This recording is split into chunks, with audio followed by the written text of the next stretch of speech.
आ गए, अब करें क्या, पैदल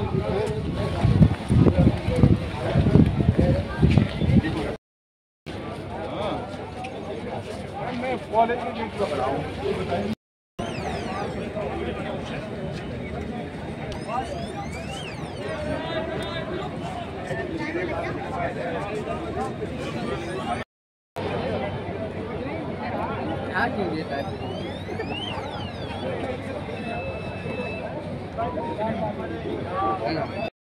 मिशन रोजगार के तहत 3,75,000 से अधिक युवाओं को सरकारी विभागों में मिली है संविदा।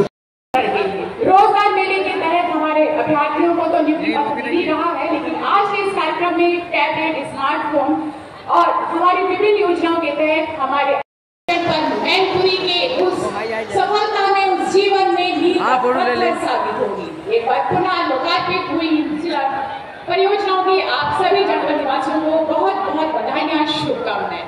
और एक बार दिल की गहराइयों से यशस्वी माननीय मुख्यमंत्री जी का हमारी यशस्वी माननीय मुख्यमंत्री जी अपने, जो कि हम सभी के प्रेरक स्रोत है, मार्गदर्शक के रूप में हम सभी के साथ होते हैं और स्वागत की हमारे साथ लोग रहते हैं।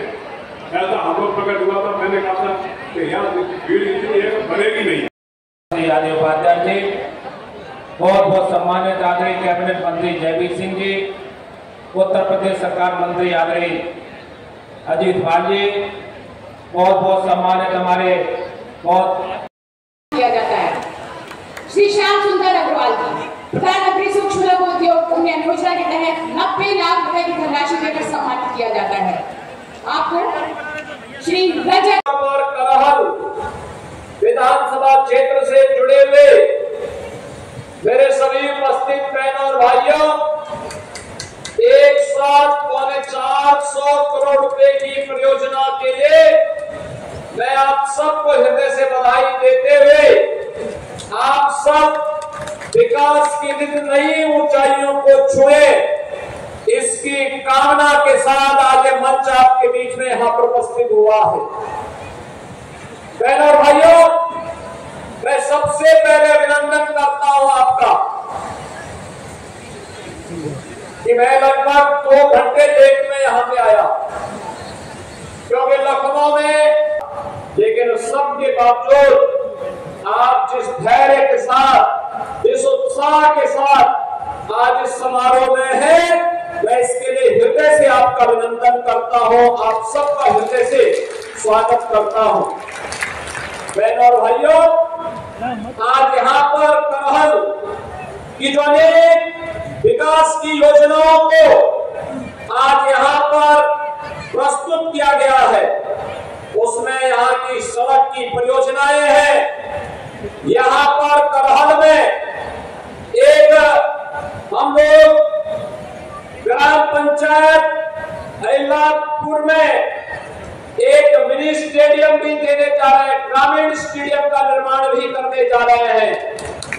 और एक प्रदेश के अंदर यहाँ करहल विधानसभा क्षेत्र में हम लोग फायर टेंडर, कहीं आग लगती है तो उसके लिए, आग को बुझाने के लिए, नियंत्रण करने के लिए एक फायर टेंडर की स्थापना शिलान्यास किया जा रहा है। विकास की जितनी भी परियोजनाएं हैं जिनका लोकार्पण हो रहा है या जिनका शिलान्यास किया जा रहा है, इन सभी योजनाओं के लिए मैं मैनपुरी जनपद और खासतौर पर करहल विधानसभा क्षेत्र के आप सभी मतदाताओं को, यहाँ के नागरिकों को हृदय से बधाई देता हूँ, अपनी शुभकामनाएं देता हूँ। बहनों और भाइयों, आपने भी देखा होगा मंच पर मुझे अनेक नौजवानों को टैबलेट और स्मार्टफोन देने का अवसर प्राप्त हुआ। इसके साथ ही आपने देखा होगा आदि आबादी का नेतृत्व करने वाली महिला स्वयंसेवी समूह को भी सरकार के द्वारा प्रदान किए जाने वाले सहयोग के चेक की डमी कॉपी उन्हें प्रदान करने का मुझे अवसर प्राप्त हुआ।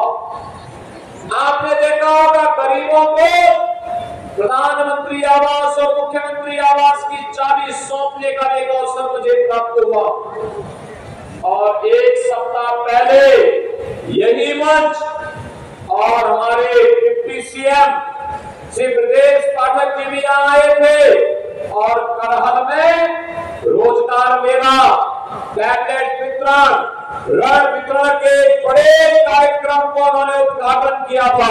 हजारों नौजवानों को रोजगार मिला था, हजारों नौजवानों को उद्यम लगाने के लिए ऋण दिया गया था और हजारों नौजवानों को टैबलेट और स्मार्टफोन वितरण करने का कार्य भी किया गया था।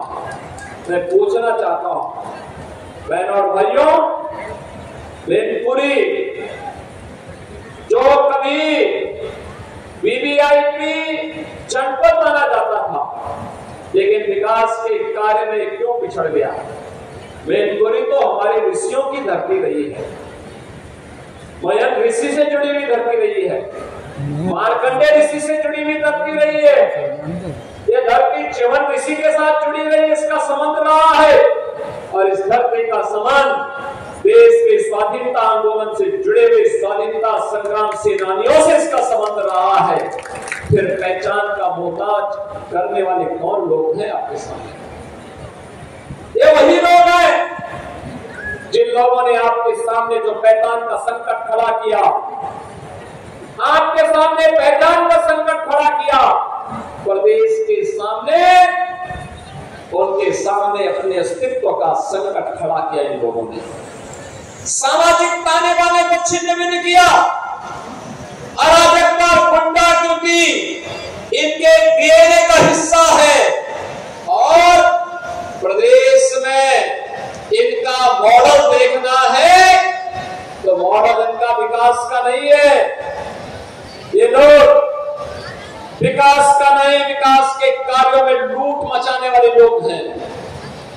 आपने इनके कारनामों को देखा होगा, इनका कारनामा वही है जो अयोध्या में एक निषाद बेटी के साथ समाजवादी पार्टी के नेता के द्वारा किया गया था।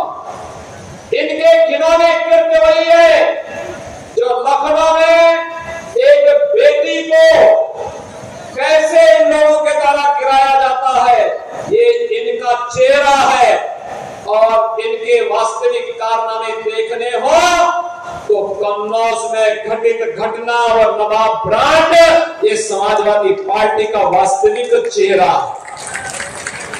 आज मैं आप सबसे यही कहने के लिए आया हूं कि बहनों और भाइयों, पहले सामाजिक ताने बाने को इन्होंने छिन्न भिन्न किया, प्रदेश को दंगों के आग में झोंका, विकास के लिए गरीब कल्याण के लिए जो धनराशि राज्य की लगनी चाहिए थे उसमें लूट खसोट किया, नौजवानों को मिलने वाली नौकरी में डकैतियां डाली गई। आज आप देख रहे हो कि कल हम लोग 1000 नौजवानों को सरकारी नियुक्ति पत्र देने जा रहे हैं। अभी हाल ही में आपने देखा पुलिस पद में नियुक्ति के लिए हम लोगों ने परीक्षा सफलतापूर्वक संपन्न की। मैं कहता हूं ये देश ही नहीं, दुनिया की किसी भी सिविल पुलिस की सबसे बड़ी भर्ती की सबसे